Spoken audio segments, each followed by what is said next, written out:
મિત્રો ગમત સાથે જ્ઞાન ચેનલમાં હું મહિપતસિંહ ગોહિલ આપ સૌનું હાર્દિક સ્વાગત કરું છું। આજે આપણે વીએમસી એમપીએસડબલ્યુનું જે ફાઇનલ લિસ્ટ છે પસંદગી પામેલ છે, ડીવી પત્યું છે, તે બાદ જે લિસ્ટ છે ફાઇનલ સિલેક્શન લિસ્ટ એ પસંદગી પામેલ ઉમેદવારોની યાદી આવી ગઈ છે। જે કોઈ પણ વિદ્યાર્થી મિત્રો પાસ થયા છે એમને દિલથી કોંગ્રેચ્યુલેશન। અને જે કોઈ પણ વિદ્યાર્થીઓ મિત્રો એ એક્ઝામ ક્લિયર કરી નથી તેમને મૂંઝાવવાની જરૂર નથી। તાજેતરમાં ઘણી બધી પરીક્ષાઓ આવવાની છે, બરાબર છે, ફોર્મ પણ ભરાઈ ગયા છે, બરાબર છે, ગુજરાત પોલીસ હોય કે હાઈકોર્ટની ભરતી હોય, એટલે નિરાશ ન થતાં આપણે બીજી તૈયારીમાં લાગી જવું જોઈએ। હવે વડોદરા મહાનગરપાલિકા દ્વારા જે એમપીએસડબલ્યુનું જે છે ફાઇનલ સિલેક્શન લિસ્ટ છે એ કુલ જગ્યા 68 હતી, બરાબર છે, 68 એનું આ સિલેક્શન લિસ્ટ છે। એમાં બિન અનામતની 26, એમાં 8 મહિલા, બરાબર છે, એ ટોટલ ઉપર લખેલું છે। સામાજિક શૈક્ષણિકની કેટેગરી વાઇઝ કેટલી વેકેન્સી છે એ બધી ત્યાં લખેલી છે। એમાં ટોટલ હતી 68 જગ્યા હતી, બરાબર છે। તો હવે એ કેટેગરી વાઇઝ સિલેક્શન લિસ્ટ છે એમાં આવી ગયું છે। બીજું એએમસીના ડીવી લિસ્ટ વિશેની અપડેટ એ છે કે જે કોઈ પણ વિદ્યાર્થીઓ એએમસી એમપીએસડબલ્યુમાં ડીવી લિસ્ટમાં પસંદગી પામી ગયેલા છે, ડીવી લિસ્ટ આવ્યું છે, હવે એમને મારી નમ્ર વિનંતી કે જેમને આ વીએમસી એમપીએસડબલ્યુમાં જે આ ફાઇનલ સિલેક્શન લિસ્ટ છે, કેટેગરી તો એક જ છે, બરાબર છે, જોબ તો એક જ છે એમપીએસડબલ્યુની, તો જેમને એએમસી એમપીએસડબલ્યુમાં પણ કંઈક એક્ઝામ ક્લિયર કરી છે એમણે ડીવીમાં ના જવું જોઈએ, મારું એવું માનવું છે। માનો કે વડોદરામાં કોઈ વિદ્યાર્થીઓ વડોદરાના જ હોય અને વડોદરામાં જો નોકરી કરવા માગતા હોય અને એમને જો એમપીએસડબલ્યુનું રિઝલ્ટ આવી ગયું અને વડોદરામાં સિલેક્શન થઈ ગયું આ ફાઇનલ, તો એએમસી એમપીએસડબલ્યુમાં એ ના જવું જોઈએ એમ, બરાબર છે, કેમ કે બીજાને તેનો લાભ મળે, બરાબર છે, કેમ કે અત્યારે એક સરકારી નોકરી મેળવવી એ ખૂબ જ અઘરી છે। જો તમારા લીધે આવું તમે કરશો તો તમારા બીજા ભાઈઓને પણ તેનો ફાયદો થશે। એટલે એએમસી એમપીએસડબલ્યુ ડીવી લિસ્ટમાં જેનું નામ છે એ કોઈ પણ વિદ્યાર્થીઓ જો વીએમસી એમપીએસડબલ્યુમાં પાસ થયા હોય તો એ તેમાં જતા નહીં, બરાબર છે, કેમ કે તમને પોતાનો પસંદગીનો જિલ્લો મળી ગયો હોય તો, બરાબર છે, એટલું યાદ રાખજો। અને બીજું એ કે જેટલા પણ વિદ્યાર્થી મિત્રોએ એએમસી ડીવીમાં તે જવાના છે એ તમામ ડોક્યુમેન્ટ તૈયાર રાખજો, બરાબર છે, કેટલા ડોક્યુમેન્ટ જોઈશે એની એક સર્ટિફાઈડ કોપી પણ તૈયાર રાખજો, ટ્રુ કોપી।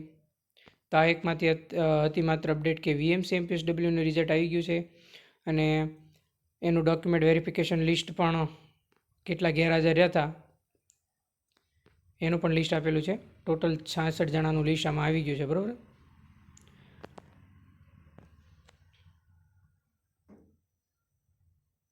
હવે આમાં વેઇટિંગ લિસ્ટ છે એ મેં પણ કીધું છે, પ્રતીક્ષા યાદી બાદમાં પ્રસિદ્ધ કરવામાં આવશે, બરાબર છે। અને સામાજિક શૈક્ષણિક રીતે પછાત વર્ગની 1 તથા અનુસૂચિત જનજાતિની ખાલી જગ્યા 1 માટે ઉમેદવારની દિવ્યાંગતાના સુનિશ્ચિત થઈ યાદી પ્રસિદ્ધ કરવામાં આવશે, બરાબર છે, એ પણ ખાસ યાદ રાખજો કે વેઇટિંગ લિસ્ટ ક્યારે છે એ પછી પ્રસિદ્ધ કરવામાં આવશે। હવે ડોક્યુમેન્ટ વેરિફિકેશન વખતે જે ગેરહાજર સ્ટુડન્ટ રહ્યા હતા એમનું પણ લિસ્ટ આપવામાં આવ્યું છે, એ પણ તમે જોઈ લેજો, ડીવી એટલે કે ડીવી માટે, બરાબર છે,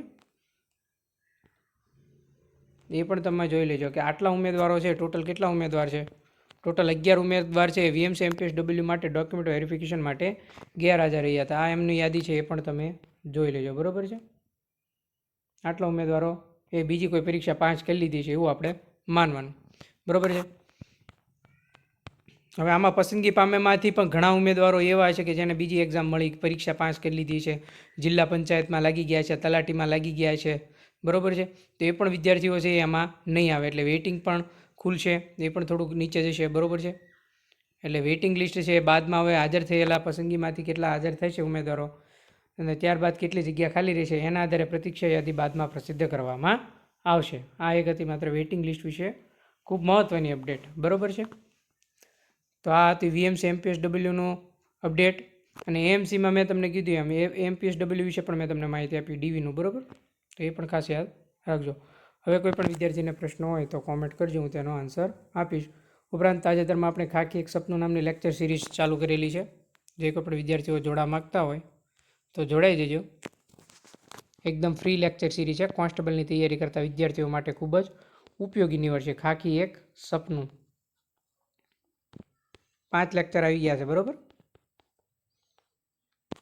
એ પણ તમે જ્યાં જોયા હોય તો જોઈ લેજો। ઉપરાંત કોર્ટની પરીક્ષા માટે પણ આપણે લેક્ચર સિરીઝ ચાલુ કરી છે, એનું નામ છે હું પણ બનીશ